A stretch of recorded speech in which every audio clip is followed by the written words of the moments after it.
What's up? It's your self-proclaimed cinema shogun here, and let's go ahead and address the elephant in the room, the question everyone has been asking. Well, if Brian Laundrie ended himself by a gunshot wound to the head, where is the gun? Where is the gun? And I gotta admit, I told y'all in my video when the autopsy results came in that I accepted the results. But yeah, that is an interesting question. Where is the gun? I mean, they so-called found Brian's remains, they found the wet bag, and they found a backpack, a notebook, all of this right in the same area, but no gun. And I mean, I'm no expert here, but I would think that as the waters receded, that it would be more likely for this wet bag and backpack and notebook and stuff to float away as opposed to the gun. I think the gun would have sunken first to the bottom of the water. Now, who knows? I mean, of course, I guess anything is possible. And we know that anything is possible because Brian Laundrie's parents found this guy within 15 minutes after the FBI spent millions of dollars and searched for him for 3 weeks. So anything is possible. But I gotta admit, it's extremely odd. And that's not me trying to start some theories up about Brian still being alive. I believe that he's gone. I accept that he's gone and all of that. But, I mean, of course I'm going to ask, where is this gun? It's not like he could end himself and then hide the gun. And you found all of his other belongings conveniently. So why not the firearm? It doesn't make much sense to me at all. And, I mean, we didn't get any information about the notebook, none of that. But I do know that this gun supposedly belonged to Brian. And we do know that the FBI and the police department knew that Brian was out there with the firearm this whole time, and they didn't tell anyone. But that doesn't change the fact that this gun is just missing. Where is it? Why can't they locate it? And it's kind of disturbing that, this gun's just out there and there's kids walking around in this park and people just going out there and hanging out. I mean, that's kind of a dangerous thing, but it just blows my mind that they didn't find the gun, but they found a piece of jawbone and they found all of his belongings. And I mean, it was also weird to me that from what I've heard, from what we've all been told, as far as these remains go, they were partial remains. And they had a piece of his jawbone with 3 teeth attached.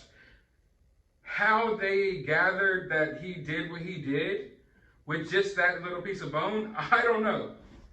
But, they got their ways, I'm sure. But it makes me wonder, did they just assume this is what happened? I know the results came back and they say, oh, this is the cause of death and, gunshot wound to the head, but do they really know that?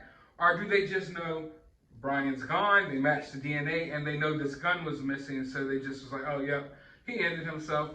I mean, it's the obvious answer, but it's an answer that they came to scientifically, and did they prove it?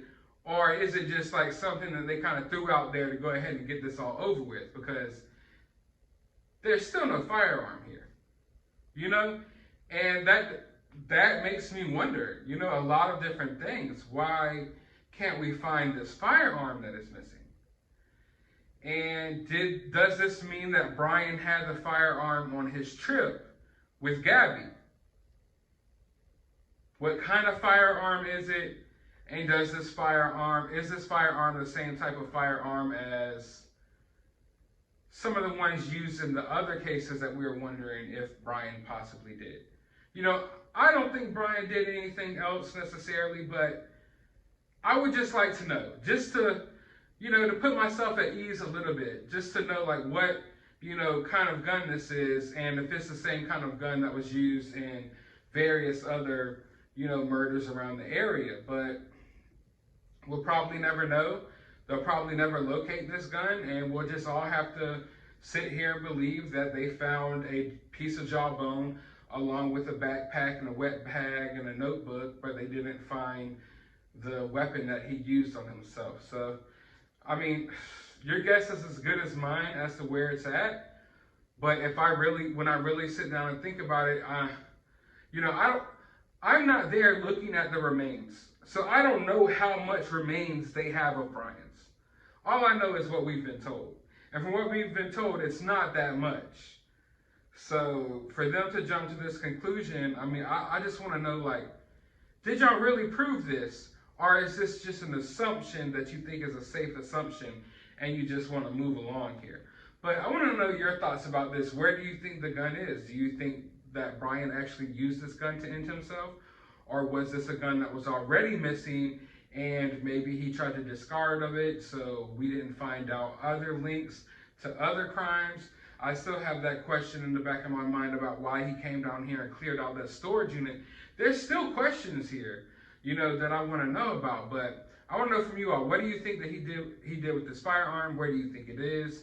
Let me know down in the comments below. While you're down there, hit that thumbs up button, hit that subscribe button, ring that notification bell. Go to the description of this video. I will have a link to my Cash App if you would kindly like to support the channel. I will also have a link to my other channel. You can go subscribe over there. And a link to my Twitter. You can follow me on there. But as always, find some time out of your day to go watch a movie.